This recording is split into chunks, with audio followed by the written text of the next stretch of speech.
नंदिनी और दिलीप की शादी के कुछ हफ्तों बाद ही सास की मृत्यु हो जाती है, जिस वजह से ससुराल में आई नई बहू एकदम अपने ऊपर इतनी जिम्मेदारी देखकर घबरा जाती है।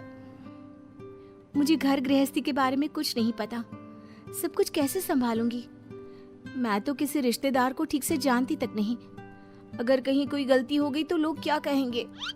नंदिनी, तुम बेमतलब इतना टेंशन ले रही हो। घर में हम दोनों के अलावा कोई है नहीं। जैसा भी काम करो कोई जज करने वाला नहीं है। रही बात रिश्तेदारों की तो उन्हें मैं संभाल लूंगा। पति का सपोर्ट देखकर नंदिनी के अंदर हिम्मत आ जाती है। अब दोनों मिलकर एक दूसरे को संभालते हुए आगे बढ़ने लगते हैं। इसी तरह 1 साल बीत जाता है और श्राद्ध के दिन शुरू होते हैं। नंदिनी के पास सास की बहन का फोन आता है। बहू, पता है ना, श्राद्ध शुरू हो गए। जी मौसी जी, मुझे पता है। तो फिर सास का पहला श्राद्ध कब करोगे? पंडित जी से बात की? कोई तैयारी की? मौसी जी, मैं कल ना पंडित जी के पास चली जाऊंगी। ठीक है, बात करके सब अच्छे से तैयारी करना। हाँ, किसी भी रीति रिवाज में कमी नहीं रहनी चाहिए। नंदिनी मौसी सास की बात पर तो हाँ बोलकर फोन काट देती है, लेकिन फिर रीति रिवाज और श्राद्ध के बारे में कुछ पता ना होने की वजह से दोबारा टेंशन में आ जाती है। शाम को दिलीप के घर वापस आते ही उस पर अपने सवालों की बारिश शुरू कर देती है। आज मौसी जी ने फोन करके मम्मी के श्राद्ध के बारे में बोला। हाँ, मुझे याद है। तुम पंडित जी से बात कराओ, बाकी फिर वैसे ही तैयारी कर लेंगे। वो तो मुझे पता है, लेकिन मौसी जी ने साथ में रीति रिवाज के बारे में भी बोला, और इस घर की किसी भी रिवाज के बारे में मुझे कुछ भी नहीं पता। देखो, इतना सोचने की जगह जैसा पंडित जी बोले वैसा कर लो, सब सही होगा।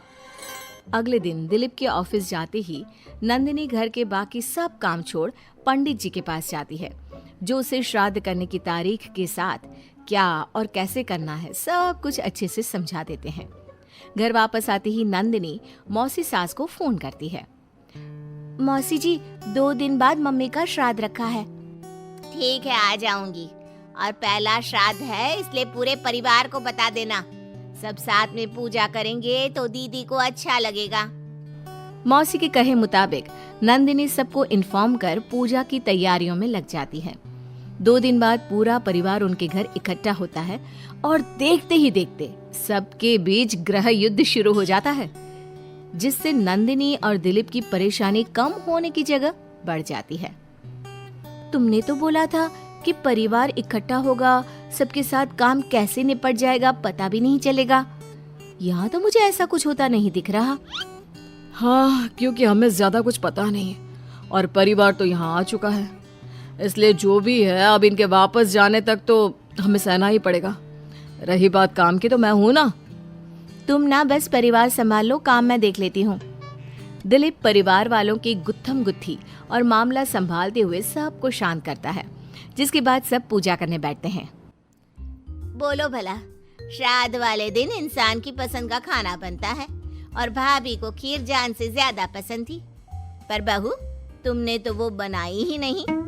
वो एक्चुअली मुझे खीर बनानी नहीं आती, कुछ खराब हो जाता तो बहुत नुकसान होता, इसलिए नहीं बनाई, लेकिन बाजार से मंगवाई है, कुछ देर में आ जाएगी।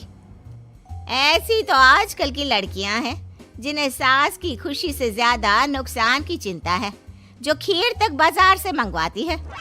मौसी जी, मम्मी की खुशी को याद रखते हुए नंदिनी ने खीर का ऑर्डर उनकी पसंदीदा मिठाई की दुकान पर दिया है। अरे बनाएगी नहीं तो सीखेगी कैसे? माफ करना मौसी जी, लेकिन आज पूरे परिवार का खाना बना है और ऐसे में प्रैक्टिस के चलते मैं इतने सारे लोगों के लिए खीर बनाती और अगर जरा भी गड़बड़ हो जाती तो बहुत खाने का नुकसान होता ना, जो अच्छा नहीं होता। नंदिनी की बात को इग्नोर करते हुए मौसी चुप हो जाती है, जिसके बाद सब पूजा करते हैं और कुछ देर बाद खाना खाने बैठते हैं, लेकिन उन्हें वहां भी शांति नहीं रहती।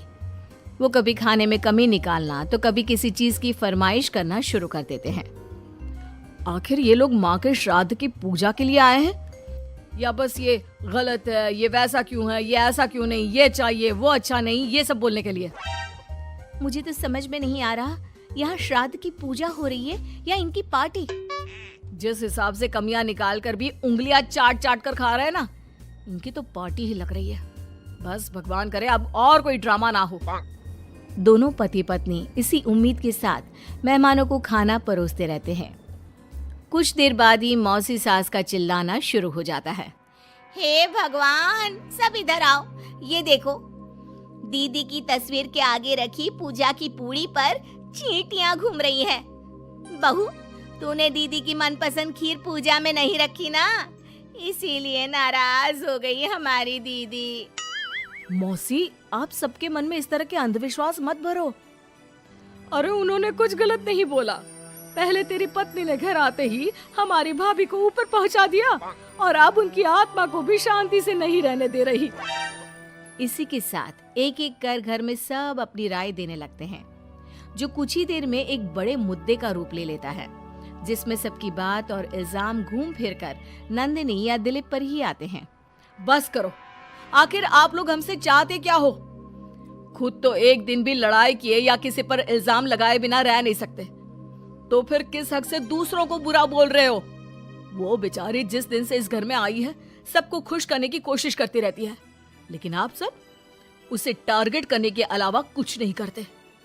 मौसी जी, आप इतने विश्वास के साथ कैसे कह सकती हैं कि मम्मी नंदिनी से ही गुस्सा है? क्योंकि अभी आप लोगों की हरकतें भी कोई प्यार करने के लायक नहीं है। दिलीप को पहली बार इतने गुस्से में और चिल्लाते देख मौसी के साथ पूरा परिवार चुप हो जाता है। आप लोगों को मुझे जो बोलना है बोलिए, फर्क नहीं पड़ता, लेकिन प्लीज मम्मी के लिए मेरे या दिलीप के प्यार पर उंगली मत उठाइए। माफ करना पर यकीन नहीं होता, एक ही परिवार में लोगों के बीच इतनी कड़वाहट कैसे हो सकती है? सब एक दूसरे को नीचा दिखाने का मौका ढूंढते रहते हैं, सबको दूसरों में कमियां निकालनी है। क्यों? रही बात चींटियों की, तो बस वो तो पूड़ी पर रखी चीनी ले जा रही हैं। आखिर उन्हें भी तो अपने खाने का इंतजाम करना है। नंदिनी और दिलीप की बातें सुन परिवार में सन्नाटा छा जाता है। सबको अपनी गलती का एहसास होता है, लेकिन गलती ना मानने का गुरूर उन्हें आगे कुछ भी बोलने से रोकता है, जिसके चलते धीरे धीरे सब चुपचाप उठकर अपने घर जाने लगते हैं। अरे सारे कहाँ उठकर चल दिए? बेशर्मो, अब भी तुम्हारे अंदर इतनी शर्म नहीं आई कि एक सॉरी बोल दो? हमने बहू को न जाने कितना परेशान किया, फिर भी उसने पलटकर किसी को कुछ नहीं बोला। नंदिनी, हमें माफ करना। इस साल तो हमारी वजह से सब खराब हो गया, पर वादा करती हूँ अगले साल सब इस परिवार का नया रूप देखेंगे। फिर मैं भी वादा करती हूँ कि अगले साल सबको अपने हाथ की बनाई बढ़िया खीर खिलाऊंगी। जोधपुर के पास एक छोटा सा गांव था। गांव में जमुना अपने सास ससुर और पति के साथ रहा करती थी। जमुना का एक छोटा देवर भी था। जमुना की सास बहुत ही कंजूस थी। एक दिन शाम के वक्त, अरे सासू माँ, ये कहीं करो, पाव भर सब्जी लाया हो, पूरे घर के वास्ते खाना बनाना है, काम किया चाले? जमुना की सास कहती है, अरे बिंदड़ी, घनी महंगाई हो रखी है, जितनी सब्जी रखी है उसमें ही काम चला ले। तो देवर बोल पड़ता है, कोई ना भाभी सा, मैं थारे लिए सब्जी लेकर आता हूँ। अरे काय करे छोरा, पैसा खर्च करने की कोई जरूरत ना है। इसी तरह से जमुना की सास हर बात में कंजूसी किया करती थी। एक दिन जमुना ने देखा कि उसकी सास की चप्पलें काफी घिस चुकी हैं, और ये देखकर जमुना ने उन चप्पलों को घर के बाहर फेंक दिया। अरे बिंदड़ी, हमारी चप्पल ना मिल रही, थारे को पता है कि कठे है? सासू माँ, वो चप्पल तो मन ने घर से बाहर फेंक दी, बहुत घिस गई थी ना। अरे थारी भली होवे, मारी चप्पल क्यों फेंक दी? मैं अभी उठा कर लाती। अरे माँ, क्यों जिद करे है? मैं थारे को नई चप्पल दिला कर लाऊंगा। अरे रहने दे, तू भी बिंदड़ी की जबान बोलने लगा है। नहीं चाहिए चप्पल मने, मारी पुरानी चप्पल घनी पसंद है। अरे माँ, भाई ठीक तो कह रहा है, छोड़ ना पुरानी चप्पलों का चक्कर, चल मैं थारे को नई चप्पल दिला के लाता हूँ। लेकिन जमुना की सास किसी की बात नहीं सुनती और घर के बाहर से किसी तरह चप्पलों को उठाकर वापस ले आती है और फिर से उन्हीं को पहनने लगती है। फिर एक दिन सुबह के वक्त जमुना मंदिर गई और जब वहाँ से लौट कर आई तो जोर जोर से चिल्लाने लगी, अरे कहीं बताओ, मंदिर में किसी ने हमारी चप्पल चोरी कर ली। अरे माँ, अच्छा ही हुआ ना थारी चप्पल कोई चोर चुरा के ले गया। अब तू तो छोड़ने वाली थी ना, वैसे भी पुरानी चप्पलें थी। अरे तू चुप कर छोरा, महंगाई के जमाने में पुरानी चप्पल कर रहा है। मैं कैसे भी करके चोर को ढूंढ कर हमारी चप्पल वापस लाऊंगी। लेकिन माताजी, तब तक आप क्या नंगे पांव फिरोगी पूरे गांव में? अरे बिंदनी, थारी नजर लगी है हमारे चप्पलों को। तू ही कह रही थी ना फेंक दो। देख अब चोर चोरी करके ले गया।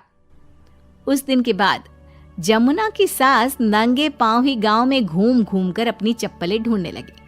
और कुछ ही दिनों के बाद जमुना की सास को अपनी टूटी चप्पल एक गरीब औरत के पैरों में नजर आई।